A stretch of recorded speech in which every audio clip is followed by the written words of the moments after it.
안녕하세요. 김어준의 뉴스공장 이것만은 알아야 할 아침 뉴스 코너를 담당하고 있는 시사인의 김은지 기자입니다.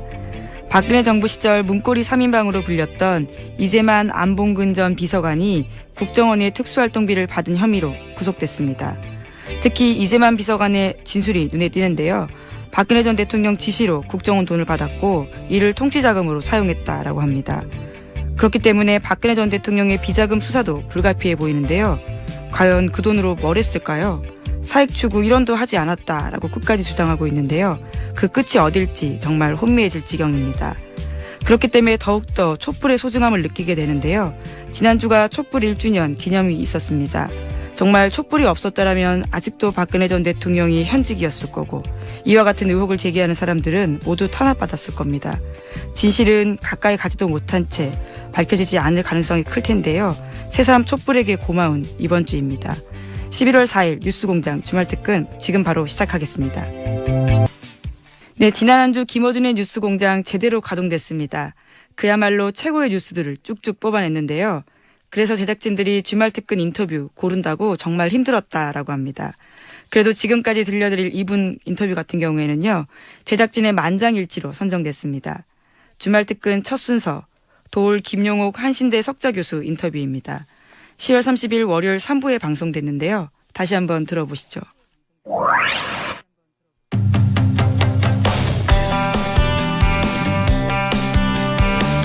중국 공산당이 시진핑 1인 체제로 심지어는 황제로 등극했다라고 하는 언론 보도 최근에 많이 나오고 있습니다. 그런데 이건 잘못된 분석이다.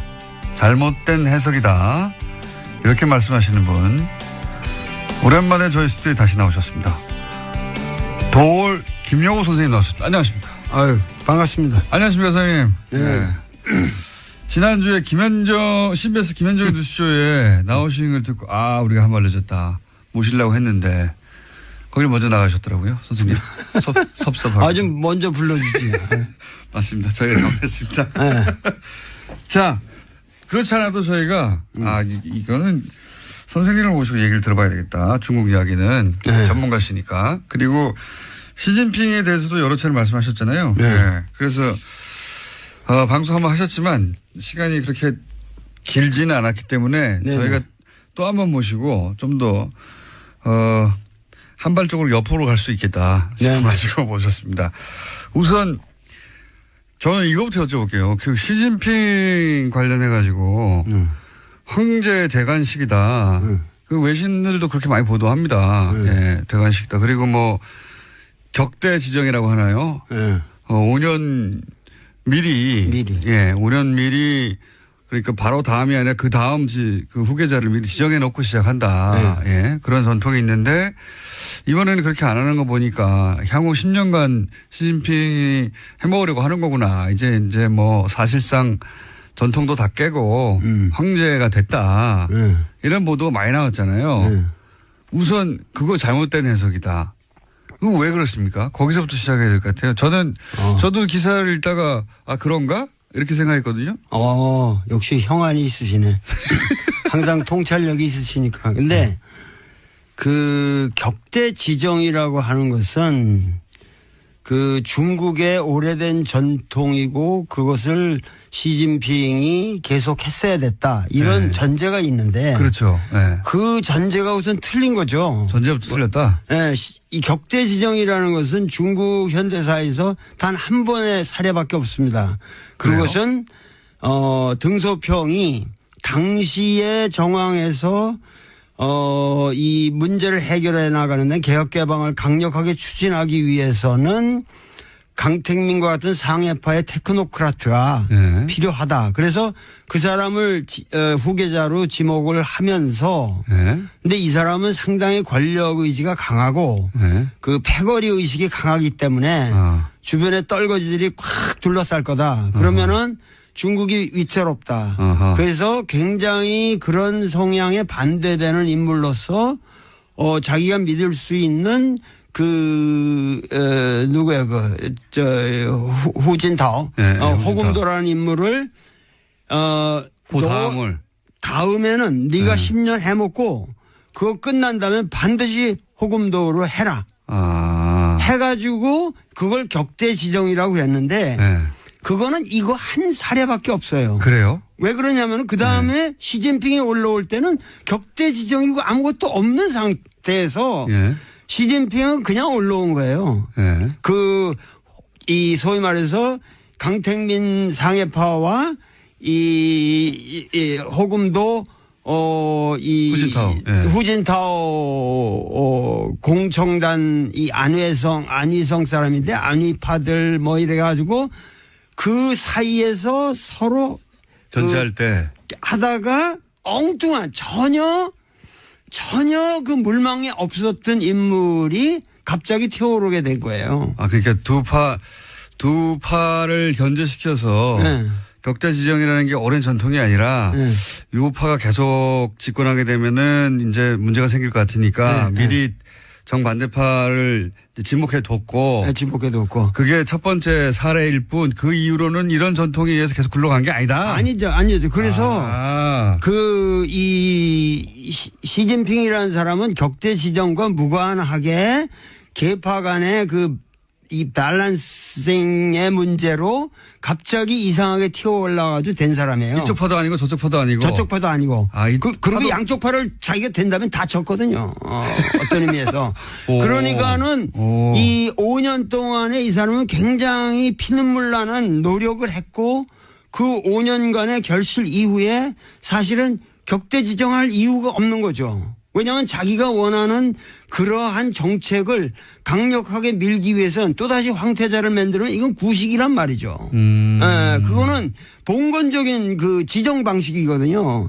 그러니까는 오히려 그런 것을 사실은 격대 지정을 안 한 것이 사실은 민주적인 정치 제도의 발전입니다. 오히려. 그렇죠. 오히려 그것은 중국 공산당이 나아갈 굉장히 훌륭한 길을 예시한 거예요. 왜 이런 얘기를 하냐면은 네. 그런 것뿐만 아니라 개인적인 이런 누굴 황태자를 지정하고 뭐 이런 것뿐만 아니라 이것을 제도적으로 정착시키기 그러니까 제도적인 어떠한 그 위반 사례가 없는 굉장히 치밀한 공정한 결정이라고 하는 것을 입증하는 것이 네. 더 중요한 거는 칠상팔하라는 거거든요. 칠상파가 뭡니까? 칠상팔하. 738하. 67세까지만 정계에 올라갈 수 있고 68세가 되면 정확하게 니들은 다 물러나라. 그러면은 요번에 상무위원 이후 예를 들면 이 정치국 위원 25명 뿐만 아니라 그 밑에 뭐냐면은 204명의 중앙위원들 이 전체가 정확하게 칠상팔하의 원칙을 지켰습니다. 68세는 한마디로 말해서 한 명도 없다는 거예요. 이것은 뭐냐면 중국의 리더십이 세대별로 정확하게 교체되는 룰을 확고하게 만든 거예요. 이것은 동시에 다음 차기 5년 후에 이 시진핑은 69세가 됩니다. 아, 그래서 본인은 저절로 물러나게 될 때. 물러날 수밖에 없는 거죠. 그러니까 이 원칙에 의해서. 이 칠상팔하의 원칙이 중요한 건데 거기에 걸려있던 사람이 소위 왕치산이라는 사람이었거든요.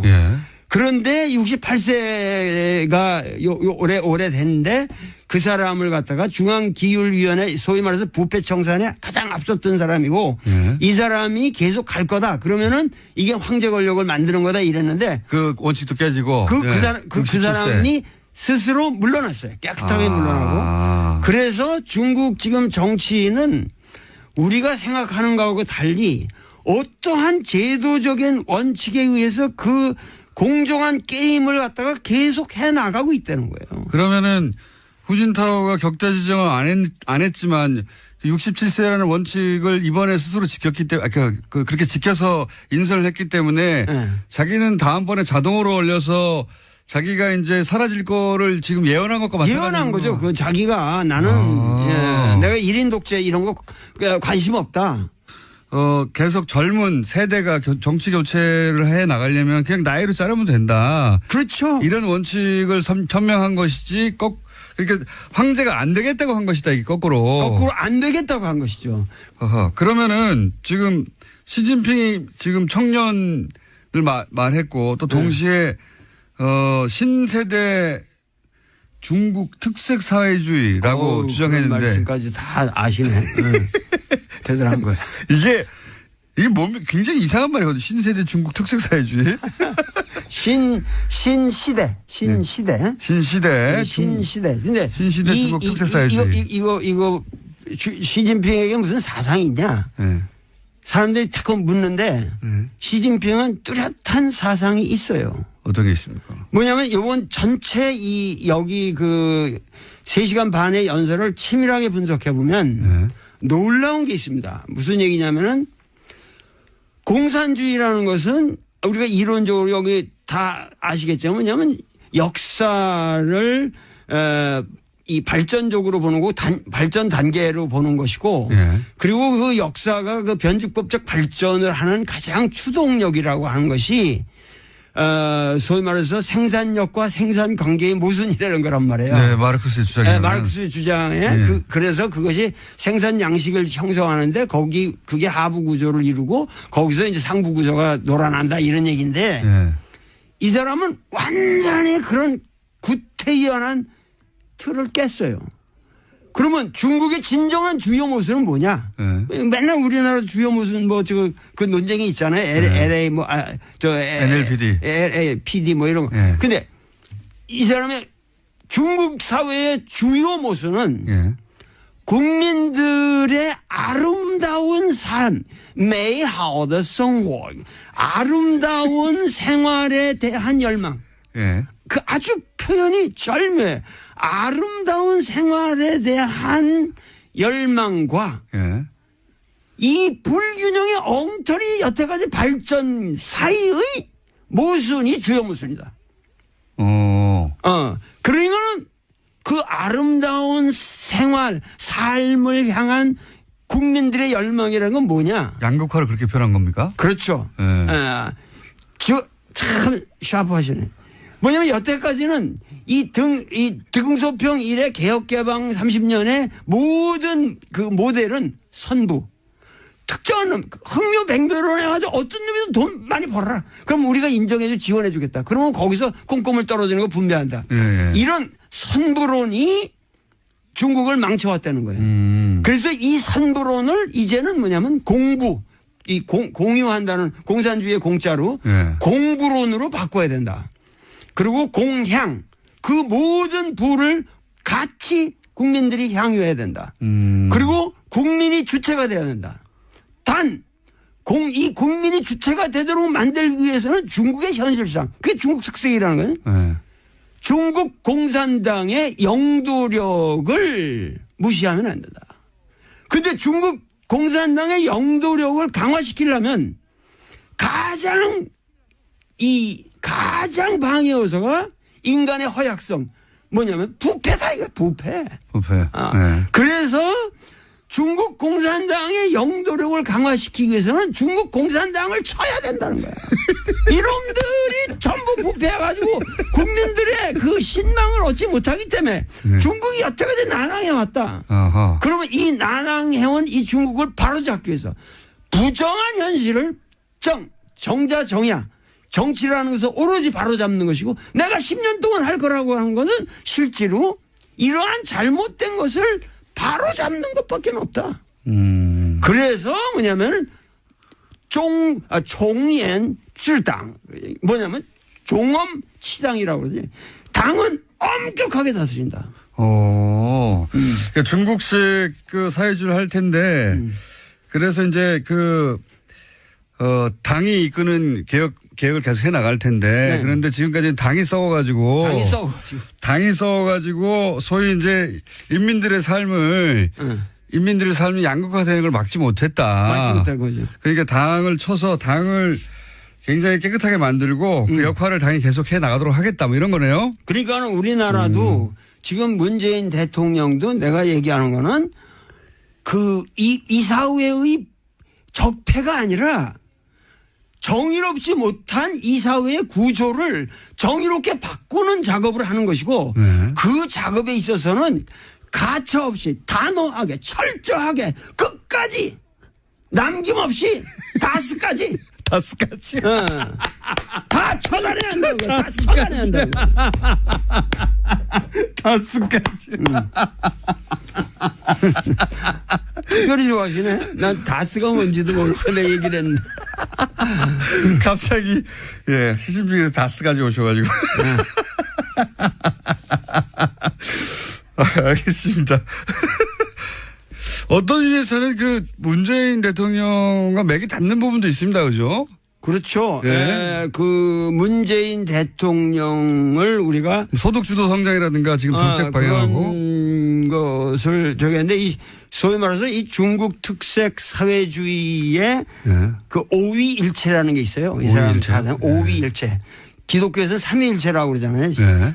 근데 오위일체인데 오위일체라는 게 뭐냐면은 경제 건설, 정치 건설, 문화 건설, 사회 건설, 생태 문명 건설이 하나다는 거, 일체다. 이 5가지의 위가 있는데 그런데 경제, 정치, 문화는 중공 16대에서 이미 3위일체로 나왔어요. 예. 그 다음에 17대에서 4위일체라고 그래서 사회 건설까지 들어갔어요. 예.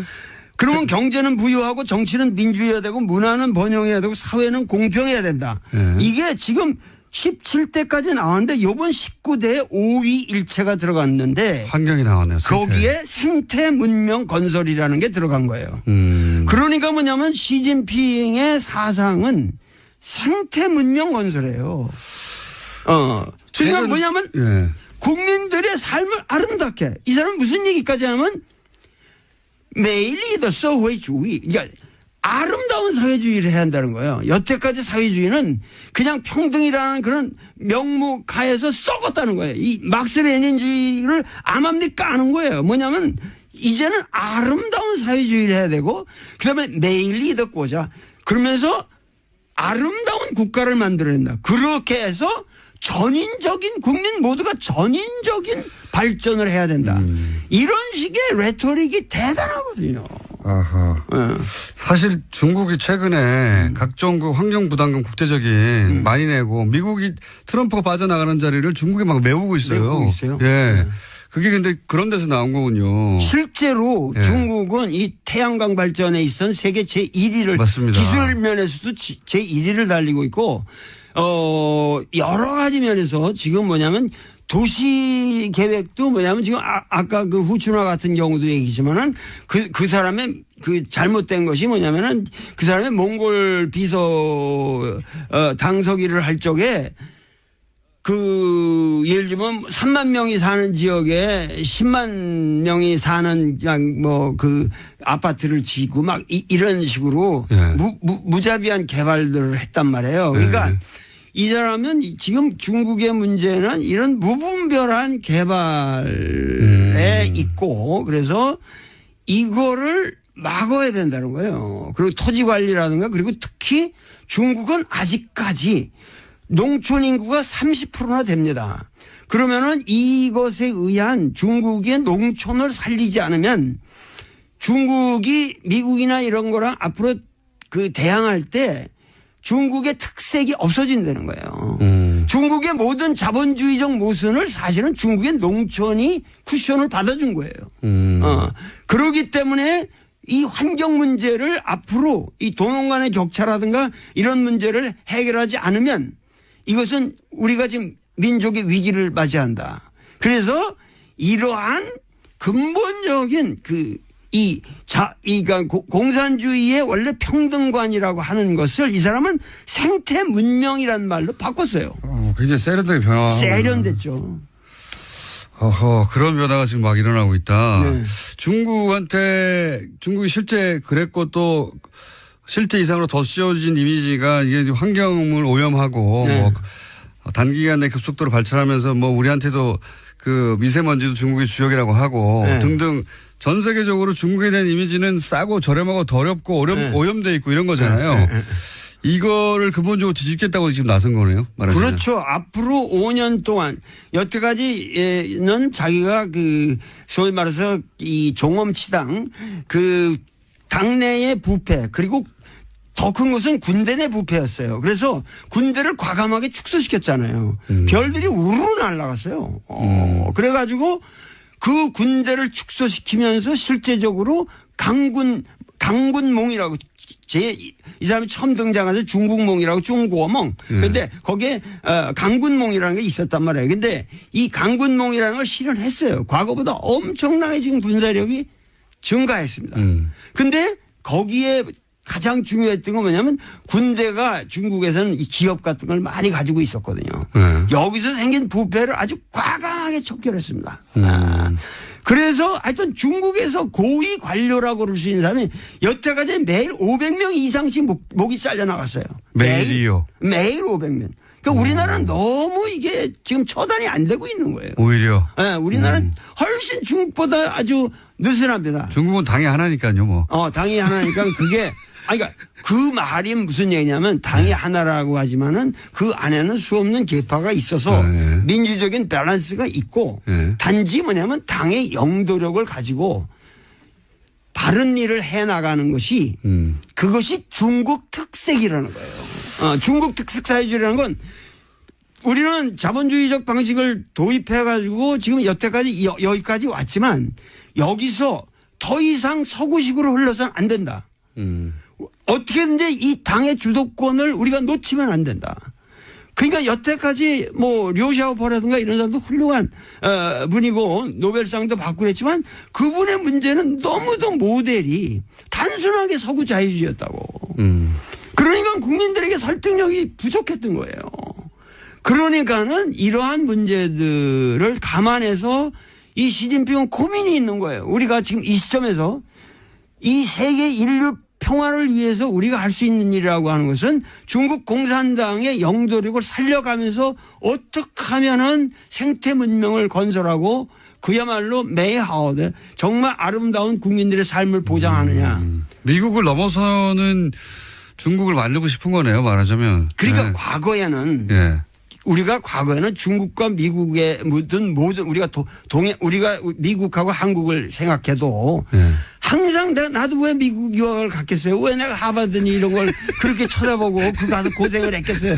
그 미국에 대한 향심이 있고 미국이 선진국이고 그러니까. 미국이 위대하다 이렇게 생각했단 말이에요. 그렇죠. 그런데 지금 과거에 뭐 미국이 중국에다 대고 뭐 인권 문제 딱 하면 컴플렉스가 있었단 말이에요. 있었죠. 근데 이제는 뭐냐면은 인권이 제일 들어온 나라가 미국이고 자본이 제일 들어온 나라가 미국이고 자유가 제일 없는 나라가 미국이고 여행 가기 제일 불편한 나라가 미국이고 금융 사기가 제일 많은 나라가 미국이고 이런 미국에 대해서 우리는 더 이상 미국이 말하는 세계관 그들의 말하는 가치관에 우리가 복속될 필요가 없다. 이번에 3시간 반 동안 계속 그 연설 내용이 뭐냐면 중국인의 가치관을 가지고 우리의 다른 척도를 가지고 우리 중국 공산주의의 미래를 봐야 된다. 그러니까 이 사람은 아주 뼛속 깊은 우리가 잠깐만 여기서 우리 언론인들이 시진핑을 바라볼 때 꼭 우리 자유민주주의처럼 쳐다보는 거고 그런 시각에서 볼 때 이 사람이 좀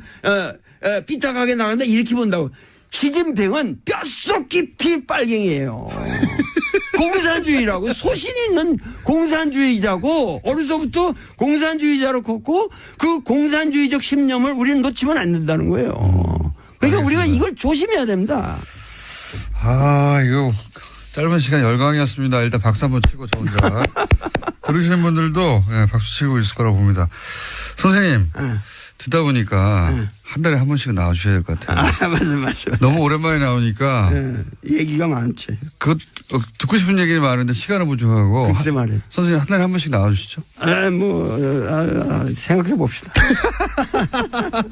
나는 어준이가 너무 좋아가지고. 어준이의 그 쾌활한 웃음이 없으면 우리 국민들이 참 서글플 거예요. 선생님 가시기 전에 단답형으로 몇 가지만 말씀해 주시죠. 예. 시간이 거의 다 되긴. 이거 빨리 해야 되는데. 지나갔어요. 지나가서 오늘 질문 굉장히 많은데 질문 2개 했는데 여기까지 온 겁니다. 질문지는 10개인데.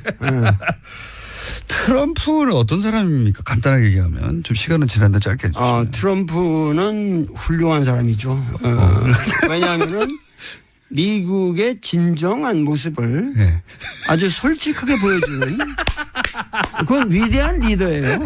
여태까지 미국은 케네디부터 여태까지 쭉 뭐냐면 위장된 리더십이었거든요. 이 사람은 honest 리더십. 네.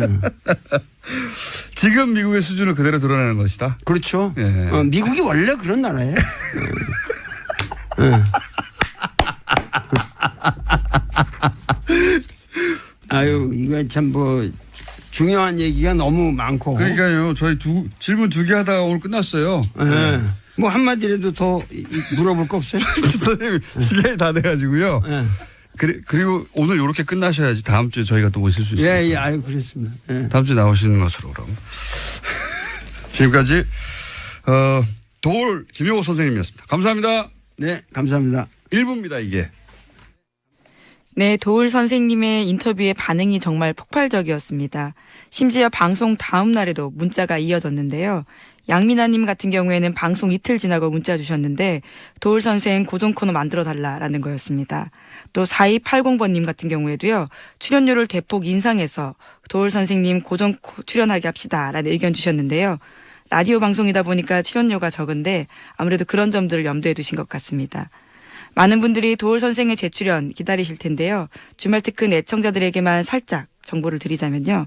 다음 주 월요일은 아니고요. 다음 달에 다시 찾아주실 거라고 합니다.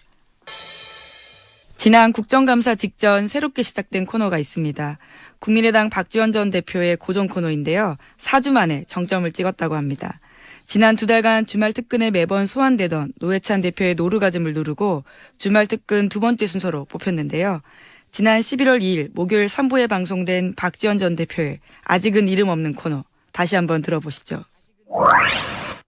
정치구단이라는 별명으로 불리신 분입니다. 박지원 전 국민의당 대표 나오셨습니다. 안녕하십니까? 안녕하세요. 네, 목소리가 좋으신 거 보니 기분이 좋으신가 봅니다. 요즘 잘 돼가잖아요. 제가 미워하는 MB가 곧 구색되게 돼 있다. 다스는 누구 겁니까? 국감에서 여러 번 물어보셨더라고요. 예. 아직도 몰라요?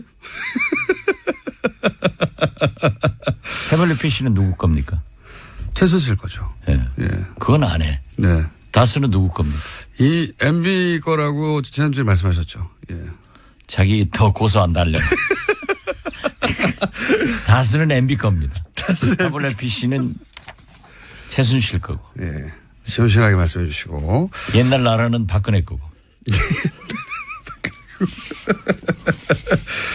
국민의당은 누구 겁니까? 당원 겁니다. 바로. 이거 어떻습니까? 최근에 이런 똑 잘라서 요 대목만 한번 여쭤볼게요. 국정원의 특활비 그 3인방한테 매달 1억씩 줬다. 이런 얘기 하니까 자유한국당에서는 김대중 정부 때도 있었다라고 이제 김대중 정부를 탁 특정해 버렸어요.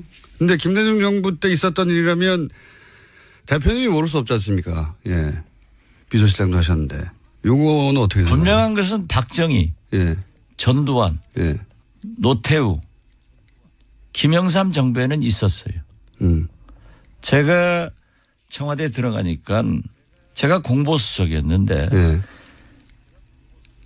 공보수석 산하기관, 연관기관이죠. 예. 거기에서도 매월 가져오더라고요. 그래서 대통령께서. 산하기관에서 가져왔어요? 국정원뿐만 그렇죠. 아니라? 국정원뿐만 아니라 고마코, 예. 언론재단 가져왔어요. 그래서 대통령께서 어떠한 경우에도 산하기관, 연관기관에서 일체 돈 받지 마라. 그리고 또 과거에는 예. 그 산하기관 경비로 해외 출장을 많이 갔어요. 어허. 또 기자들도 산하기관 그 돈으로 갔어요. 청와대가 그러니까 그냥 산하기관들 돈을 그냥 갖다 썼거든요. 그렇죠. 쉽게. 네. 그런데 그걸 가져왔더라고요. 가져왔는데 대통령께서 해가지고 일체 안 받았어요. 국정원도 마찬가지고. 마찬가지고. 또 그 기자들도 우리 김대중 정부 때부터 해외 출장이나 지방 출장 갈 때 전부 돈을 받았어요. 심지어 프레스센터 예. 외국 나가면 프레스센터를 쓰잖아요. 예. 그 경비까지 다 받았어요. 기자들로부터. 기자들로부터 언론사로부터. 그러니까 돈을 그쪽에 주는 게 아니라 거꾸로 언론사로부터 받았다 그때 받았죠. 자기 비용은 자기가 내라. 다 그게 이제 전통이 됐는데 예. 그래서 김대중 정부는 없어요. 만약에 그렇게 의심스러우면 당군 할아버지 때부터 한번 정보부가 얼마나 갖다 준 데가 바보라고 그랬어요. 그런데 이제 문제가 예. 그 탑시크릿 국정원 예. 저자인 김당 전 오마이뉴스 국장에 의거하면은 노무현 정부 때 예. 김만복 예. 전 국정원장이 문제가 좀 있을 것이다. 예. 그런 얘기를 제기했더라고요. 김만복 그런데 실제로 국정원장은 있을 김만복 국정원장은 좀 문제가 있어가지고 예. 저한테 많이 찾아와서 제가 히스토리 좀 원세훈 아시는군요. 원장하고 좀 얘기를 해서 해결해 준 적이 있기 때문에 그 부분은 제가 자신 없어요. 알겠습니다. 김만복 국정원장 부분은 잘 모르겠으나 개인적 일탈일 거예요. 개인적 일탈일 수 있으나 김대중 정부 때는 그런 일은 자유한국당이 그런 주장을 하길래 제가 여쭤본 겁니다. 김대중 정부 때부터 이미 그런 일이 있었다고 하는데 그게 아니라 그 이전 자유한국당은 예. 자기들이 그런 거 선수였으니까 남도 잘하겠지 하는 거예요. 그 1억씩 간 거는 어디다 썼을까요? 모르죠 뭐. 그거야. 네. 1억 한번 받아봤어요? 그랬으면 좋겠습니다. 안 써봤으니까 모르는 거예요. 매달. 그런데 우리도 안 써봤는데 왜 저한테 물으세요? 아니 그래도 이제 대표님의 그 경험치와 또 전문용어로 통밥이라고 하죠. 예, 통밥으로 볼 때 그 돈은 이렇게 됐을 가능성이 있다 정도. 뭐 시술비에도 썼고 그러지 않았을까 그래요. 누구의 시술비라고 말씀하시지 않았습니까? 박근혜 대통령. 그거 다 보도된 거 아니에요? 그렇죠. 시술을 하신 건데 그 돈은 어디 나왔을까 이런 얘기가 많이 있었죠. 그런데 그걸 아마 예산으로 쓰기는 항목상 어려울 거예요. 그런 항목은 없으니까요. 네. 대통령 시술비 같은 거는. 그랬을 개연성이 있다고. 그 뭐 정상적 시술 같으면 하는데. 예. 미용 시술을 뭐 예, 세금으로 하기는 어렵죠. 지금 문재인 대통령께서 건보 적용 확대도 예. 성형 수술 같은 것은 뺀다는데 그 예산에 그런 게 있겠어요? 아무튼 공장장 아는 게 하나도 없어.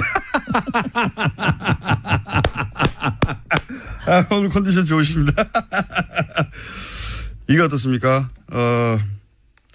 서청원, 최경환 출당은 어려울 것이다라고 지속적으로 말씀해 주셨는데 여전히 그런 상황입니까? 네, 저는 어렵다고 생각합니다. 왜냐하면 현역 의원의 출당은 3분의 2. 예. 의원 3분의 2가 있는데 의원들이 안 해요. 그런데 홍준표의 그 수를 여기서 읽어야 돼요. 어떻게 읽어야 됩니까? 홍준표 대표는요. 박근혜 대통령은 평당원이기 때문에 윤리위원회에서 열흘만 넘으면 자동적으로 출당이 되는데 서청원 최경환 두 분은 3분의 2가 돼야 되니까 안 되는 걸 알고 있어요. 그렇지만은 친박을 나는 청산하고 있다. 하는 의지 표명. 예. 그걸 국민에게 제스처로. 특히 바른정당에게 보여주는 거예요. 그래서 제스처다. 바른정당 의원들이 들어오면은 원내 의석수는 최경환 서청원도 포함되기 때문에 제1당을 만들려고 하는 수예요. 그리고 이거 또 한 가지는 이런 방법도 있지 않겠습니까? 뭐 한 7명 이상, 뭐 10명까지도 얘기하던데 그 숫자가 만약에 들어오면 어차피 서청원, 최경환 두 양반은 당사자니까 의총 때 요사안을 의견하는 의총 때 못 들어오니까 두 사람 빠지고 한 7, 8명 들어가서 한 10명 늘어나고 하면 그때는 출당 가능하지 않겠습니까? 저는 그렇지 않으려고 봐요. 그래도 어렵다. 일사부재리도 있고 네. 또 거기다 서청원, 최경환 저하고 개인적으로 가까우신 분들인데 그분들이 거기 남아 있어도 정상적인 정치 활동이나 당내 활동이 어려워요. 놔두면은 의석수는 많고 정치자금 배당도 많이 오고 그 뭐 괜히 친박들하고 갈라질 필요 없단 말이에요. 그렇기 때문에 저는 제스처만 할 것이다. 네, 제스처만 하고 역시 홍준표 대표의 수를 청와대나 민주당은 못 당한다. 오로지 박지원만 당할 수 있다. 아니 그것은 제가 한 얘기가 아니고 예. 홍준표 대표가 예. 300명 국회의원 중 박지원만 무섭다. 본인이 그렇게 얘기하더라고요. 그건 사실입니다. 아니 저는 예, 그건 사실입니다. 홍준표 알아줘야 돼요. 제가 어제 보세요. 예. 어제 보세요. 대통령한테 딱 안 가다가 국회 오니까 왔으니까 아 여기서는 오셨네요 하니까 국회니까요. 자기가 국회의원이라는 걸 자랑한 거예요. 예. 홍준표 대표는 국회의원 아니죠. 아닌데. 예. 그러니까 국회를 내가 장악하고 있다. 이걸 그런 메시지다. 그 말씀 하시니까 홍준표 대표를 제가 사석에서 몇 년 전에 만났을 때 사석에서 만나면 이제 이런저런 정치인들 얘기하는데 박지원 대표님 얘기가 나왔어요. 그때. 그랬더니 대뜸 하는 얘기가 그 양반을 건들지 마라. 아, 박지원은 요물이다. 그 워딩입니다. 사석에서 나왔던 그 양반을 건들지 마라. 그랬던 적이 있습니다. 서로 인정하는군요. 그 대목에 있어서는. 네. 저는 뭐 요물과 홍준표를 요괴인가요? 지금 건드려 봐야 건드려봐요. 제가 문재인 대통령 도와줄 필요가 없거든요. 이제이라. 오랑캐 칼로 오랑캐를 치는 거예요. 그런데 국민의당에서 녹취록이 툭 튀어나왔지 않습니까? 녹취록 이야기가. 그건 이용주 의원한테 물어보라니까 왜 자꾸 저한테 물어보세요. 대표님 다 알지 않습니까? 상황을. 몰라요. 아시면서. 몰라요. 이 세상에 아는 걸 다 말하고 살아요? 그 녹취록이 어떻게 건네졌는지도 모른다니까요. 아시면서. 아니, 그건 가만두어도 네. 서청원, 홍준표 사이에서 불거져 나오게 돼 있어요. 예. 그런데 나무집 싸우는 게 굉장히 우리한테 이익인데 왜 거기다가 끼어들어요? 아니 이미 끼어들었지 않습니까? 녹취록이 네. 있다고. 살짝 간보기 한 거지. 가보기 한 것이다. 불을 질러놓은 거지. 불을 질러. 근데 불이 활활 타지가 않아요. 그럼 한 번 더 지펴줘야 되는 거 아닙니까? 타게 돼 있어요. 그래요? 예, 그리고 그 불은 확 타버리면 안 돼요. 두고 타야 두고. 오래 효과가 나타나는 겁니다. 요거 하나만 확인해 주시죠. 하여튼 공장장 아는 게 없어요? 아니 나하고 진행을 바꾸는 게 나아. TBS의 청취율을 올리는 것은 박지원 공장장 김어준 일주일도 안 되고 한 3주에 한 번씩 출연시켜 줄게요. 감사합니다. 여기 내용에 원래 홍준표 대표하고 서청원 의원 간의 공방은 1심 이전의 상황에 대한 얘기였는데 이용주 의원이 얘기한 것은 1심 이후의 상황입니다. 그래서 이게 녹취록이 두 개가 있는 거냐 아니면은 그죠? 아니요, 제가 이용주 의원하고 법사위에서 옆에 앉으니까 우리 간사님 아니에요? 네. 저는 유일한 간사 지배를 받고 있는데 네. 그렇게 얘기하시던데 1심에서 무죄 났는데 그러니까요. 2심 항소심을 앞두고 네. 그러한 얘기가 오고 간 게 증인을 있다. 회유한 정황에 예, 관한 얘기를 했단 말이죠. 그렇기 때문에 2심에서는 무죄 판결이 났다. 그러니까 1심 끝나고 난 상황에 말한 거잖아요. 그렇죠. 예, 예. 그러니까 이게 별도의 녹취록입니까? 그 이전에 홍준표 대표는 1심 녹취록 모른다니까요. 그렇게 자꾸 저를 유인해 가면은 제가 빠질 것 같지만은 제가 누구예요? 박지원이에요. 자, 그러면 이용주 의원이 이 뻥을 치지는 않았겠죠? 그죠? 그 이용주 의원이 검사 출신이고 부장검사 출신이고 네. 얼마나 스마트한 사람인데. 근데 그럼 녹취록이 나오긴 나올까요? 언젠가는? 그건 모르죠. 그것은 우리 국민의당을 바라볼 게 아니라 서청원, 홍준표를 바라보면 나온다니까요. 그 서청원 대표 그 외국 들어오면서 공항에서 하는 얘기 들어보세요. 언젠가는 할 것이다. 최종적으로 누가 이깁니까 보시기에?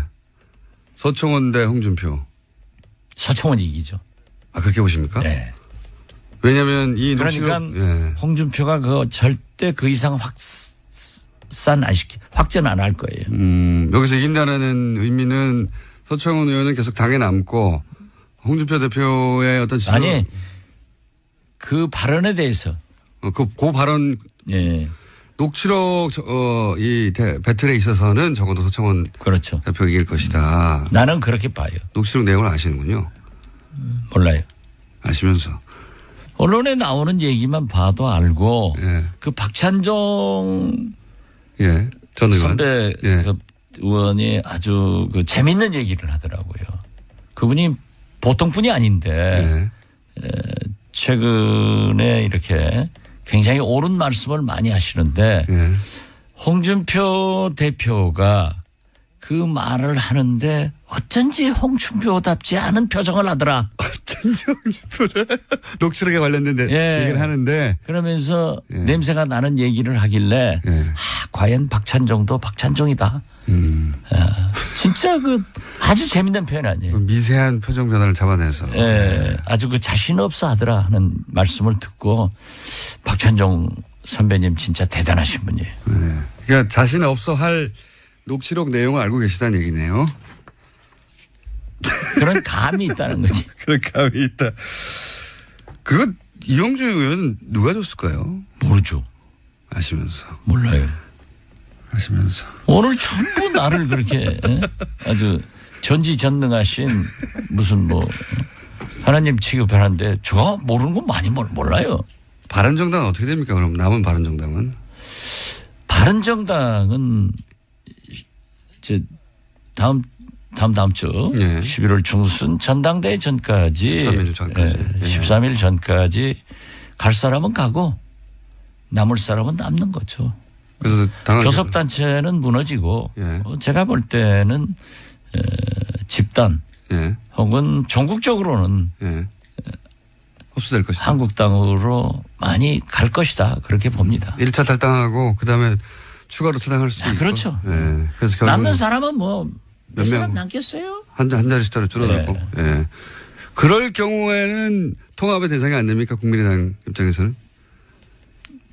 뭐 영입의 대상은 되지만은 통합은 처음부터 없어요. 당대당은 안 된다가. 아니, 그 뭐가 있어서 해요? 싸르기하고 노적하고 합쳐놓으면은 안철수 대표는 근데 통합 얘기를 계속 했지 않습니까? 뭐 오늘 아침 인터뷰한 걸 보니까 통합은 예. 아니지만은 예. 예, 선거 연대 정책연합 같은 것은 가능하지 않느냐. 예. 뭐 난 그건 가능하다고 봐요. 예. 그리고 케이스 바이 케이스로 그죠? 예. 그렇죠. 예. 그리고 정책연합은 이제 법안 같은 건 지금도 자동적으로 하고 있다고요. 우리가 필요한 경우에는 적폐청산 이런 경우에는 민주당하고 하고 있고 예. 또 우리가 또 필요한 경우에는 바른정당이나 한국당하고도 하고 있단 말이에요. 예. 그러니까 어제 우리 김동철 원내대표가 아주 중요한 보고를 했어요. 어제 정우택 한국당 대표를 아침에 만나가지고 예. 5.18 특별법 개정안에 대해서 한국당이 반대했는데 그걸 긍정적으로 심의하겠다. 이런 얘기를 했다는 거예요. 이건 그러면 우리가 그거 한다고 해서 한국당하고 연대 연합하는 것은 아니에요. 우리가 제3당이기 때문에 국민이 제3당은 양당제에서 극단적으로 나가는 것을 잘 조정하고 국가와 국민을 위해서 좋은 일을 하라 했는데 굉장히 좋은 일 아니에요. 이런 게 자동적으로 되는 거지.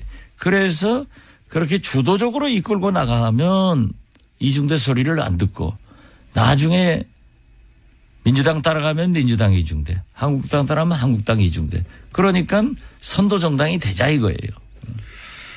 홍종학 후보 논란에 대해서는 어떻게 보십니까? 안 되겠대요. 안 되겠다고 보십니까? 예, 이번에는? 너무 심해요. 이번엔 통과가 어려울 것이다. 참 저도 홍종학 의원을 지금까지 오늘 처음 얘기합니다. 네. 좋아했고 네. 저하고도 비교적 가까운 분인데 네. 시민운동 학자로서 네. 너무 표리가 부동해요. 표리가 부당한 판단하신다. 네. 그리고 그 부인이 또 문체부에 네. 자기가 무슨 발레인가를 했대요. 네. 뭐 자리를 내놔라 하고 굉장히 괴롭혔대요.